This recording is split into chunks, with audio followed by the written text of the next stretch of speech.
ben, tu as bientôt 73 ans, puisque Ouais. tu es né le 15 juillet, Ouais. je sais tout. Et tu as passé toute ta vie ici en tant qu'agriculteur essentiellement. Tu as Ouais, fait d'autres ouais. métiers, mais c'est l'agriculture qui t'a le plus occupé. Occupé.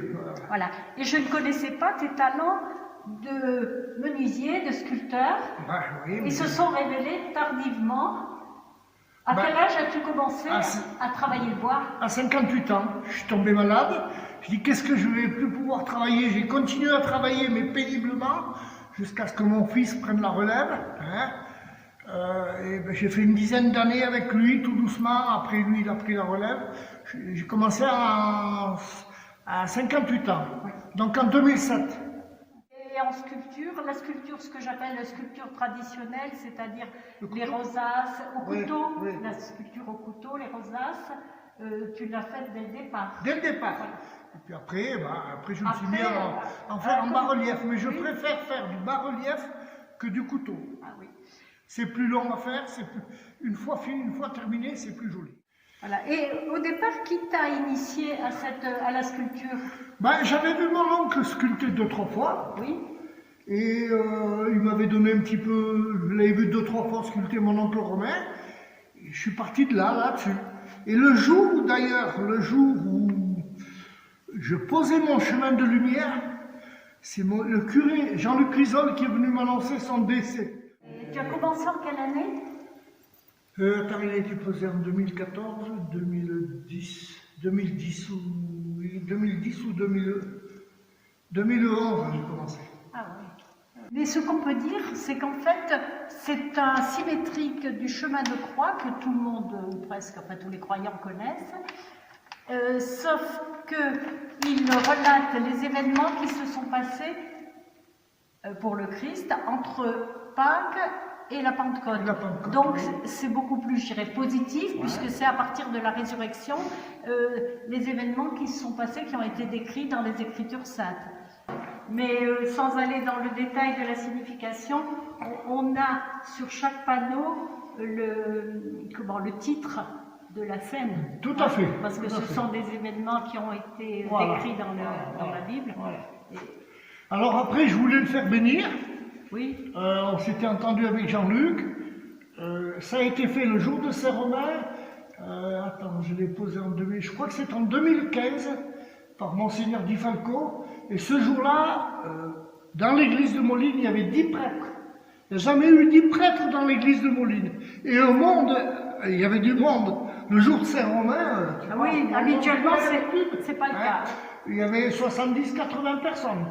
Oui, tout à fait. Ça a été réussi, ça a été une réussite. Pour moi, ça a été mon summum.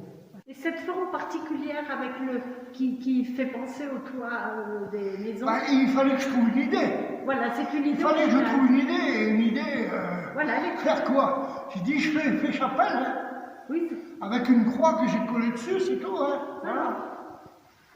Et tout autour, vous avez remarqué, Les frises qu'il y a tout autour, ce sont des anneaux de mariée. Moi, ça m'a pris du temps, hein. J'ai quand même passé 3 hivers pour le faire. Hein. C'est ce qu'on appelle de la sculpture en relief. Voilà, en bas-relief. En bas-relief. Alors j'avais fait tous mes panneaux. J'avais fait tous mes panneaux. Quand ils ont été attaqués, quand ils ont été finis, j'ai commencé à fabriquer. Je parle, hein. Après, j'ai commencé à sculpter un après l'autre. Et je suis arrivé au 12e, j'ai calé. J'avais laissé tout ça dans l'atelier avec une couverture dessus pour pas que ça s'abîme, pour pas que ça prenne la lumière.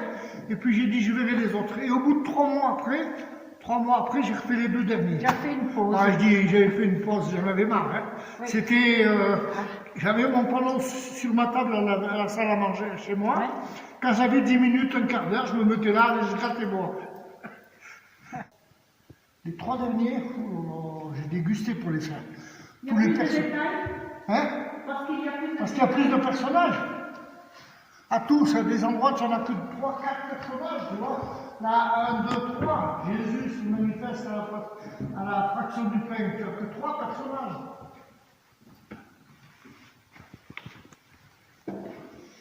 Et le texte également. Hein?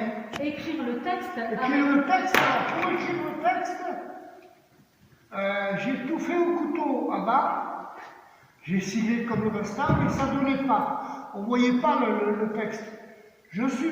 Mes panneaux étaient déjà tous posés. Je suis venu un jour avec le fer à pyrograveur, j'ai commencé du bout jusqu'au dernier là.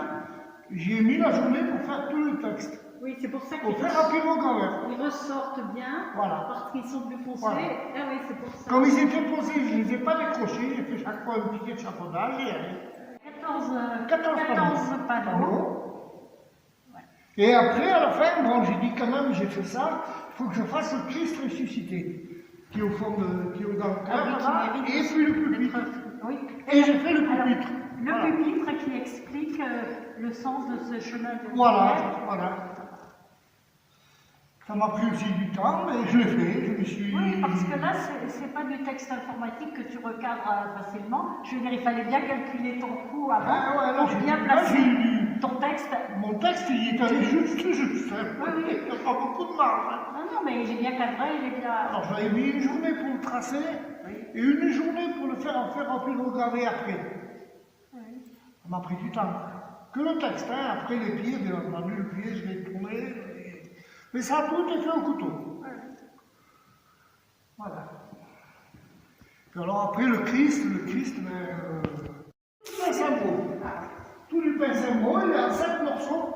Parce que je ne pouvais pas avoir un morceau aussi gros. Voilà. J'ai fait du collage. Et les bras, ça ne se voit pas. C'est collé, ça se voit pas. Oui, ça ne se voit pas. Ça ne se voit pas. Voilà. Et c'est ma première statue. Hein. Oui, oui. Et le visage, comment tu fais pour reproduire un visage? Tu prends... Ben, j'avais une photo. Ah oui. J'avais une photo et puis Jean-Luc avait la statue du Christ ressuscité, il me l'a prêté et je suis reparti d'après la statue. Comme ça, j'ai fait bien la l'échelle, il est vraiment bien réussi. Bien réussi, il y a une expression. Ouais, Là, j'ai mis 250 heures pour le faire. 250 heures. J'ai commencé à la tronçonneuse, on n'imagine pas, hein. Mais à la tronçonneuse et puis fini au papier de verre, bonjour. Hein. Et au ciseau en bois, d'ailleurs, je me suis défoncé des poignets. Ah oui, comme ça. Tendinite. Non, oui. Ouais. Voilà, non, mais ça a été une réussite. Pour moi, je suis content. Ma famille est contente parce que moi, oui, c'est vrai que ça a été une réussite. Hein. Et puis, je suis content. Je dis, ben, j'en profite encore. Tu en profites. J'en profite. Et tu laisseras. Et je laisserai une grosse trace. Une grosse trace. On n'oubliera jamais. Voilà.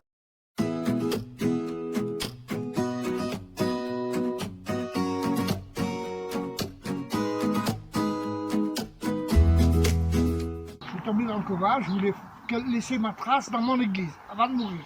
Voilà. Et c'est pour ça que j'ai refait le Christ aussi ressuscité, puisque je suis ressuscité moi aussi. Voilà.